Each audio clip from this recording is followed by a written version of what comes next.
Welcome. You are watching Linescrew 1.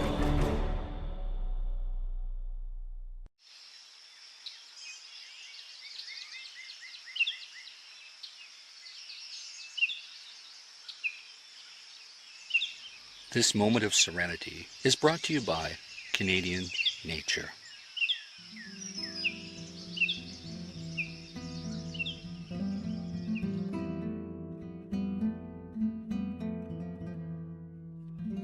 Well, hello tubers, welcome to Camp Linescrew. It's a beautiful little place here hidden in Canada where Carolyn's RV life cannot go. And we celebrate every day here in Canada that fact. Today's episode is also sponsored by Static Camper Van Man. Because since I am not static anymore, I gotta get a Static Camper Van t-shirt. You know, you buy the t-shirt, you buy the sticker, and you're good to go, so to speak. Even though I'm not static, so you get that? Zigging when he thinks I'm zagging. And no, I'm not under the influence of any coffee products. Do you hear that, Static?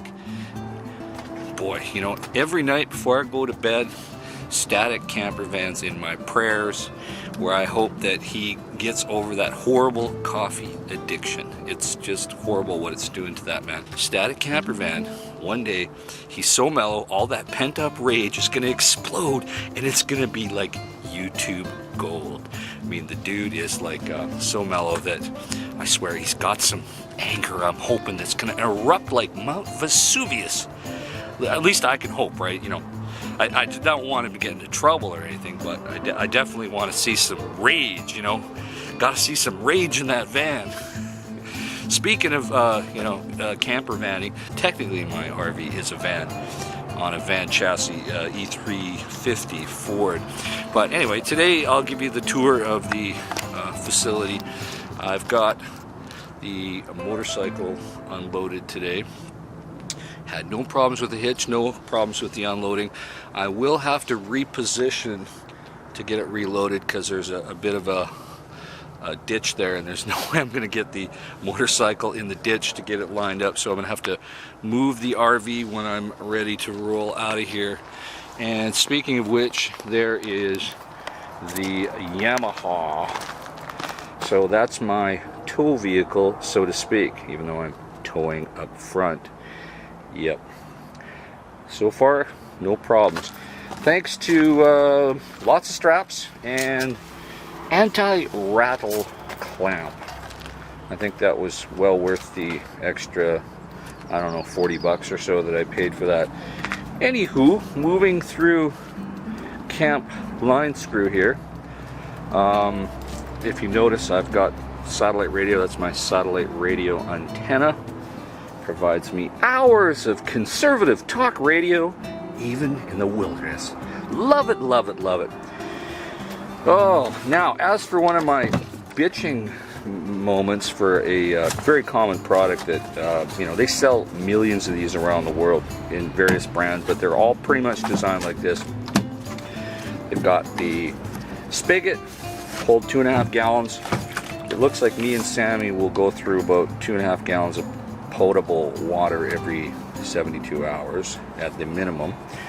But anyway, this unit, it was bragging how it had a new improved leak-free spigot. Yeah, bullshit. What happens is you put it down and it starts leaking from the seal there, so you gotta keep it upright. Anyway, it still works, but there you go. See how it's leaking right there? Damn thing's almost empty. But yeah, what a pain in the butt. So if you do buy one of these, they're sold everywhere, all around the world for campers, and many of them just leak. I bet you maybe if I put some Teflon tape on the threads and put it in, it probably might stop. But like, really, I hate it when a product brags that they've improved the design and it's now leak-free. And it leaks worse than the old ones that I bought back in the 80s. So what up with that? Yeah. Oh, another thing here in my tour of the Linescrew camp, I had a couple of these disposable grills kicking around. This one, I'm trying to remember who makes it, but I don't know. They're made by so many different companies. I tried it and made ribs the other night, and it actually worked out pretty good. So if you're like a car camper and you don't really want to carry a lot of crap around and you want to have an impromptu barbecue on the side of the road somewhere, you can throw one of these things inside the trunk of your car, and it's kind of a light and go, gives you cooking ability for about, I don't know, an hour, maybe hour and a half. You can cook pretty much anything on it, you know, and you just let it burn out, put some water on it, and throw it out. Not good for the environment, but hey, as I say, landfills need to be filled. It's not much bad for the environment after it's done. It's aluminum foil, which could be recycled, and some ashes. Anyway, it's a handy product. I've used these intermittently for years. Used to always keep one in the back of the car for, you know, just that random time I want to have a barbecue on the side of the road or wherever the hell I'm at. Just pick up some chicken, some steaks, whatever you want, and get her done. So that's it, man. So moving right along to Camp Linescrew, which is right on the water there. You can hear all the power boats and all their noisy engines going, but it is a beautiful day. So I've got a separate plug and play solar system here. It's flashing saying that battery is not connected. That error code is another one of my pet peeves. What happens is, if the panel, which we'll walk over and take a look at, this was in direct sun until 10 minutes ago. It is no longer. This is a 40-watt Coleman. I believe it's made by Sunforce under the Coleman brand. It's licensed. It's a licensed product. I got it quite cheap. The price of these things new for 40 watts are crazy expensive in Canada, like 250, 260 bucks. I did not pay that. I paid like maybe 80 bucks. So it comes with that regulator and provides me with a little extra power so I don't have to run the generator as much. So let's go back over there and I'll show you what happens when there isn't enough direct sunlight. The regulator kicks out at a certain voltage threshold and it thinks it's not even plugged into the battery, which of course it is. So the solution to this is to always keep it in direct sun, but there's only so much line I can tether. Well, at least I can actually zip in that awning once I get done with this video and move the solar panel over to here, which the sun will start hitting there in about half hour, I imagine. You know, got to put those amps in my pants. So that's a weird quirkiness about this Coleman. You know, I got a Go Power on the roof and it doesn't do that. It does a more careful step charging system, meaning that once you're getting close to full, it just moves to a different step and does a float charge, or completely shuts off when, you know, you're like at 14.1 volts or something like that. But I don't know, you got to have a regulator on any panel over about 5 or 10 watts, so at least they include the regulator.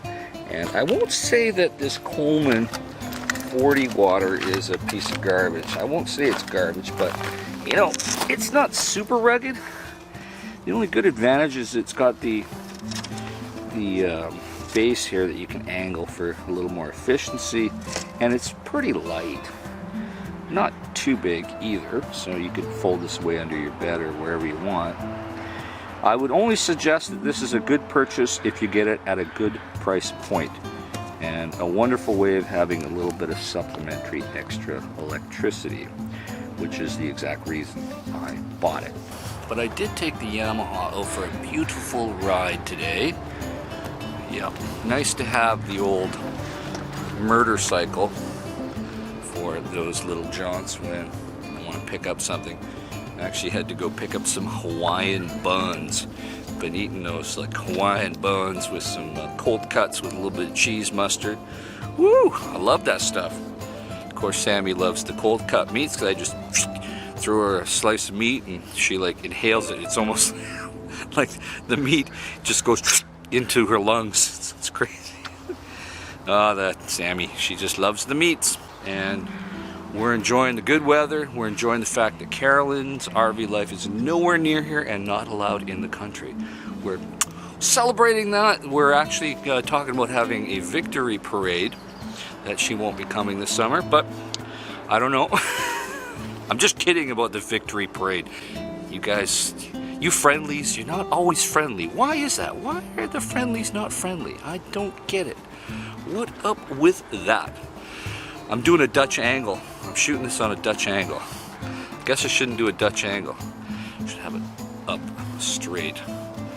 Anywho, that's about it from Camp Linescrew here at the undisclosed location in Western Canada. Life's good, weather's good, food's good. I mean, what can I complain about? Nothing. This is retirement, folks. So if you are thinking about retiring, hitting that RV life, all you need is an RV, some solar panels, a static camper van t-shirt, and some money, and you are in business. That's all you need, man.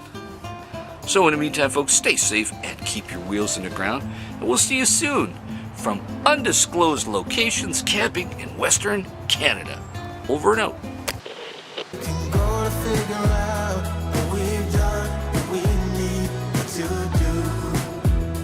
I got you, I got you.